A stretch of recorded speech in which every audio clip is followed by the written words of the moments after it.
प्रियजनों नमस्कार। हाजिर हूँ मैं ग्रहों की कुछ और डिटेल लेकर। आज हम 9 ग्रहों में से नैसर्गिक शुभ ग्रह, पाप ग्रह और क्रूर ग्रह कौन कौन से डिटेल को जानते हैं। सर्वप्रथम बात करते हैं ग्रहों के राजा सूर्य की। सूर्य क्रूर ग्रह है। उसके बाद बात करते हैं चंद्रमा की।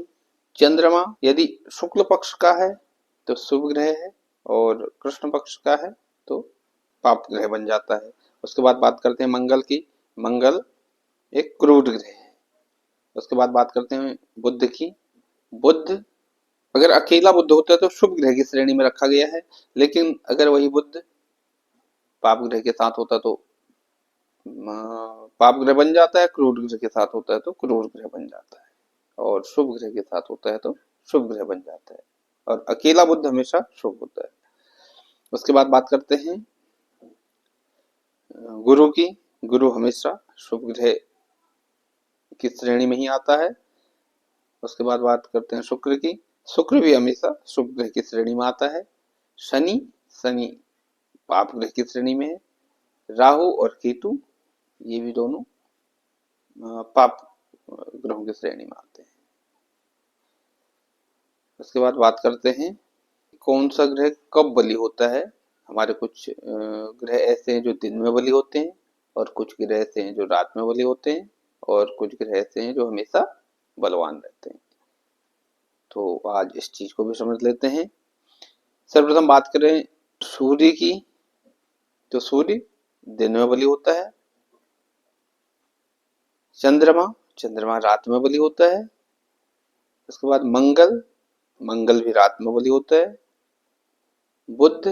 बुध हमेशा बलवान रहता है।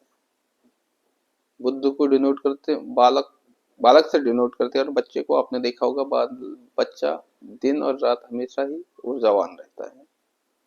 उसके बाद बात करते हैं गुरु की। गुरु दिन में बलि होते हैं। शुक्र भी दिन में बलि होते हैं। शनि रात्रि में बलि होते हैं। राहु केतु को उसमें शामिल नहीं किया गया, ये छाया ग्रह है। तो इस प्रकार से ग्रहों का बल हमने समझा। ये चीजें हमें तब काम आती हैं जब हम किसी ग्रह की स्ट्रेंथ को समझते हैं। तो ग्रह को तो वहां पे ग्रह की स्ट्रेंथ को समझने के लिए हमें ये काम आएगा कि कौन से ग्रह बली है, कौन सा ग्रह कमजोर है। वहां पे केवल एक चीज को ही लेके ग्रह की स्ट्रेंथ नहीं समझी जाती है, वहां पे बहुत सारी चीजें आती हैं, फिर जाके हम ग्रह को डिसाइड करते हैं कि ग्रह में कितनी पावर है। तो उस चीज को हम डिटेल में जब समझेंगे तो वहां पे ये क्लियर कॉन्सेप्ट हो जाएगा। उसके बाद बात करते हैं ग्रहों की रत्न, धातु और रस। सर्वप्रथम बात करते हैं सूर्य की। सूर्य के रत्न कौन सा है? माणिक, रूबी जिसको कहते हैं, और सूर्य का धातु है तांबा, और रस है सूर्य का कड़वा। उसके बाद बात करते हैं चंद्रमा। चंद्रमा का रत्न है मोती, और धातु है कांसा, और रस का नमकीन मसालेदार। उसके बाद बात करते हैं मंगल का रत्न है मूंगा, धातु है मंगल की तांबा, और रस है तीखा चटपटा। उसके बाद बुध का रत्न है पन्ना, धातु है शीशा, और बुध का रस है मिला जुला, खट्टा मीठा जिसको कहते हैं। उसके बाद बात करते हैं गुरु की। गुरु का रत्न है पुखराज, और धातु है सोना, और रस है मीठा। शुक्र का रत्न है हीरा, धातु है चांदी, और रस है खट्टा। उसके बाद बात करते हैं शनि की। शनि का रत्न है नीलम, धातु है लोहा, और रस है कसेला। राहु का रत्न है गोमेद, धातु है शीशा, और केतु का रत्न है लहसुनिया, धातु है मिट्टी।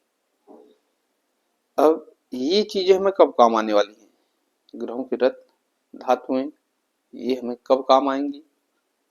जब हम किसी जातक को रत्न धारण करने के लिए कहेंगे, उसको जो है कौन सा रत्न धारण करना है और कौन सी धातु में धारण करना है, ये सारी चीजें हमें तब काम आएंगी। उसके बाद बात करते हैं आज ग्रहों के वृक्ष। वृक्ष कौन से ग्रह का कौन सा वृक्ष है, इस चीज को भी समझ लेते हैं। सर्वप्रथम बात करते हैं ग्रहों के राजा सूर्य की। सूर्य की ठोस इमारती साल, शीशम, देवदार, कम पत्ते वाले वृक्ष, जिन वृक्षों पे पत्ते कम होते हैं, चंदन इत्यादि, ये सूर्य के वृक्ष हैं। उसके बाद बात करते हैं चंद्रमा के। चंद्रमा के दूधिया वृक्ष, जिन भी वृक्षों से दूध निकलता है, बड़, पीपल, रसदार वृक्ष जो भी होते हैं, जल युक्त जो भी होते हैं, लता, बेल, फूलदार, जड़ी बूटियां, गन्ना, रबड़, चीड़, ये सारे चंद्रमा के वृक्ष बताए गए हैं। जो भी हमारे ये सारे जड़ी बूटियां हैं, ये सारे चंद्रमा के अधीन है। उसके बाद बात करते हैं मंगल की। मंगल के कांटेदार वृक्ष ताड़, आम, कटहल, दानेदार फलों वाले वृक्ष जैसे बादाम, काजू, ये सब मंगल के वृक्ष बताए गए हैं। उसके बाद बात करते हैं बुध की। बुध पत्ता प्रधान वृक्ष है, अर्थात जिन वृक्षों के पत्तों का जो है ज्यादा महत्व है, लकड़ी का इतना महत्व नहीं। जैसे अशोक, अशोक के वृक्ष के पत्ते, पान का है, इन पत्तों का महत्व ज्यादा होता है, वो बुध के अंतर्गत आते हैं। उसके बाद बात करते हैं गुरु के। गुरु के जमीन पर पैदा होने वाले सारे फसलें, जैसे चावल, कपास, रुई, रेशम, शहतूत, ये सारे गुरु के वृक्ष बताए गए हैं। उसके बाद बात करते हैं शुक्र की। शुक्र के सभी फूलदार वृक्ष, चंपा, चमेली, गुलाब, सारे सुगंधित पुष्प वाले वृक्ष, कपास, नारियल, रसीली फलदार वाले वृक्ष, ये सारे शुक्र के अधीन है। उसके बाद बात करते हैं शनि की। शनि के जितने भी बदसूरत पेड़ हैं, झाड़, बबूल, कसेले वृक्ष, अवश्य फल वाले वृक्ष, जिनके फल खाने योग्य नहीं होते हैं, दशमूला आदि बेल, जल रहित पौधे, ये सारे शनि के अधीन है। उसके बाद बात करते हैं राहु और केतु। राहु केतु के सारे जहरीले वृक्ष, जिन वृक्षों से जहर निकलता है, जो खतरनाक पौधे होते हैं, स्किन पे लगते ही हमें दिक्कत करने लग जाते हैं, आक, धतूरा, अफीम, ये सारे राहु केतु के वृक्ष बताए गए हैं। अब ये चीजें हमें कब काम आने वाली है, इस चीज को भी समझ लेते हैं। देखो, नौ ग्रहों के वृक्षों के माध्यम से अगर हम जातक को जो है व्यवसाय के बारे में बता सकते हैं कि आप इन चीजों को व्यवसाय करें। ये सारे जो है, जो वो कुंडली, जातक की कुंडली देखने पर पता लगेगा कि भाई इसके जो है